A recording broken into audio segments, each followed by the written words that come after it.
Millennials. If you're like most people, I'm going to guess that you've heard a lot about this generation, also known as Gen Y, those who are about age 18 to 34 today. Maybe you're a millennial yourself. Hi. Maybe you're the parent of a millennial, the sibling of a millennial, the boss of a millennial, the colleague of a millennial. And I'm going to also guess that a lot of what you read has been somewhat negative.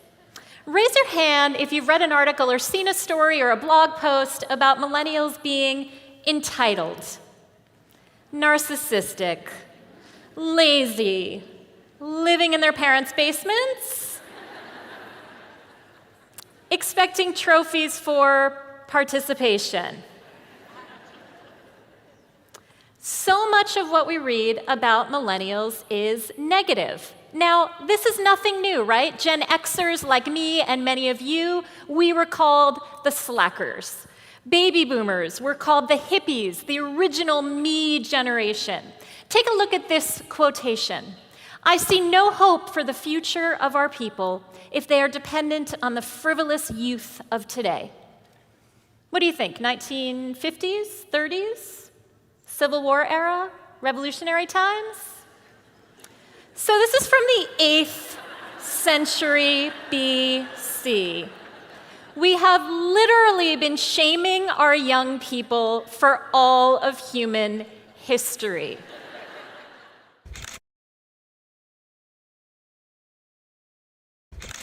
Now, this never made any sense to me, and I felt it acutely when I was in this position. I was pretty successful in high school and college. I received a scholarship to graduate school. But when I finished grad school and was in the real world and needed to go out and get a job, I felt lost and abandoned. And I moved back home in my parents' house into my childhood bedroom with the cutesy red heart wallpaper and the pictures of my prom on the wall. And I promptly got under the covers and pretty much ate frozen yogurt nonstop for 3 months because I couldn't figure out how to move forward. Read a little What Color is Your Parachute, started looking on this brand new website at the time with my dial-up internet called monster.com. And what I learned is that staying under the covers and eating pint after pint of frozen yogurt is not a good early career strategy. But I didn't know what else to do. Until finally one day, an old internship manager of mine called me and invited me to lunch. And she said, I so remember being in your shoes. It is so hard to start out. And she offered advice and guidance, and she made some introductions for me.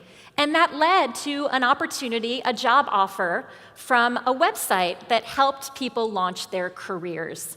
And ever since that experience, over 15 years ago, I've spent my career helping young people succeed as they're just starting out in the workplace. I speak on college campuses and to entry-level employees, and I also work with companies to help them attract and retain the younger generation. And I'm here today to say I think it's about time we stop shaming millennials and all the generations to come after them. What would happen to our companies, our communities, our country if we supported young people instead of shaming them? And I think this is more important today than ever. Millennials, today's youngest generation in the workplace, is now also the largest. Millennials are also the largest generation in our country overall. By 2020, millennials will be about 50% of our workforce. And by 2025, less than 10 years away, millennials may make up 75% of our workforce. I get asked a lot, why are you so supportive of millennials? Why are you so bullish on this generation? My answer is often, we don't have a choice. There is no other generation waiting in the wings in case this one doesn't work out. We need to understand and support this generation now. Now, fortunately, we have a lot of guidance on this and ideas from the world of marketing. Marketers have been studying the millennial generation ever since they came on the scene. And I love marketers because marketers want to sell to this generation, right? They want to sell them products and services. So marketers say, okay, we understand that millennials like trophies. Okay, so how big? How shiny? How many do they want? Let's have a hashtag for trophies. But in the workplace, when we say millennials respond well to trophies, we say, oh, no one gave me trophies when I was just starting out. Isn't that a little entitled? Wouldn't that send the wrong message? But when I talk about trophies in the workplace, I'm talking about something very different. I don't want to argue that every millennial wants the same thing. All 80 million young adults in this country do not have the same preferences. There's tremendous diversity. But in my work, I've found 3 key areas where I think we can move the needle on supporting the millennial generation. The first of these is in the area of coaching and development. Back in 2012, PricewaterhouseCoopers fielded a survey, and they asked millennials, what is the most important factor to you in deciding to take a job? And the number 1 answer by far was the opportunity for personal development. I want to grow, I want to learn, I want to better myself while I'm contributing to an organization. The last answer, the least common response, 21% of millennials said that money was most important. Now, money is critical. This is not about underpaying millennials, and so many young people today have crushing student debt. And for those 21%, money is the most important factor. But coaching and development for most millennials matters more. So what smart companies are doing is they're offering more feedback, more guidance to young people. One of the trends is that big companies are eliminating the age-old annual review. It's negative. People don't like it. It's backwards looking. And they're replacing it with feedback by app in real time, using the technology that is so comfortable for millennials to give guidance and feedback and support and mentoring in real time. And not surprisingly, it's not just millennials who like this. All generations are responding and becoming more effective and productive when they receive more feedback. The second trophy is flexibility. We all know that 9 to 5 at a desk in the same office for 40 years until you retire with the gold watch is over. And millennials know that more acutely than anyone. Millennials want to use the technology we have to work flexibly. Asking a millennial, why are you always working on your device? Why are you always looking at your phone? It's kind of like asking a baby boomer, why are you so into electricity? Why do you plug things in all the time? You always need an outlet. When you've come of age with that technology, you want to make use of it. Millennials are also our first generation to grow up with a large percentage of working mothers. They lived in families where both parents had to work and balance.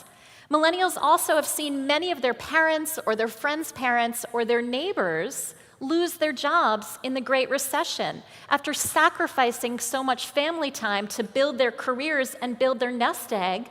They lost it anyway because of the economy. I think millennials are so aware that nobody says on their deathbed they wish they had spent more time at work. Isn't it a good thing that we have a young generation who learns that in their 20s rather than later in life? And finally, transparency and purpose. When you've grown up with social media, you expect that you will know everything that's going on, that you will have all the information at your fingertips. But one of the biggest complaints I hear in the workplace is from employers who say, you know, this generation, they don't want to do grunt work. They don't want to pay their dues. And what a lot of young people say to me is, well, I'm willing to do anything, but not because it's always been done or because someone says, I told you to do it. I want to know why. So when we take the time to explain to young people, this is why this work matters, this is why I'm giving you this assignment, this is why this project takes a certain amount of time, that resonates with the millennial generation. Now, I have a feeling some of you may be feeling a little bit resistant to some of these suggestions, especially Xers and boomers who didn't get this kind of treatment when we started out in the workplace. So I want to tell you a story from the world of football. I read an article a few years ago with the coach of a college football team who made it all the way to the championships. And the Wall Street Journal did an article asking him about his leadership style, what had made him a successful coach. And he said, I've been in football my whole life, my whole career. But I realized that this generation of players, millennials, they seem to be different. They don't respond to yelling. They don't respond to punishment. And he said, I realized I had to change my style in order to get the results I wanted.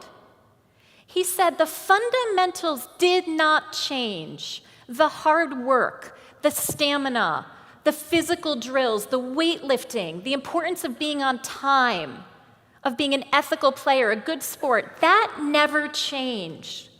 But he said, we changed our coaching style. We implemented a no yelling rule. We gave every player a mentor so they could discuss their challenges with someone they trusted. We shortened player meetings so that the players would have more time to check their phones or count their Instagram followers. And not surprisingly, the football establishment reacted very strongly and said, are you kidding? You're coddling them. You're going to make them soft. This is football. And the coach said, we're winning. So the question in any organization is, do you want to do what's effective, what works, what helps you win? Or do you want to get revenge on how you yourself were managed when you first started out in your career? I think we want to do what's effective. What's effective is coaching and development, flexibility for all, not just those at the top, transparency and a sense of purpose in the work that we do. And if it strikes you that these are things everybody wants, you're exactly right. I think millennials want what we all want, but they're willing to ask for it earlier in their careers, and they will leave organizations that don't provide these things. So what would happen if each of us did for today's young people, our future leaders, what my internship manager did for me all those years ago? What would happen if we supported millennials instead of shaming them? If we supported them wholeheartedly, unabashedly, enthusiastically? Let's find out. Thank you very much.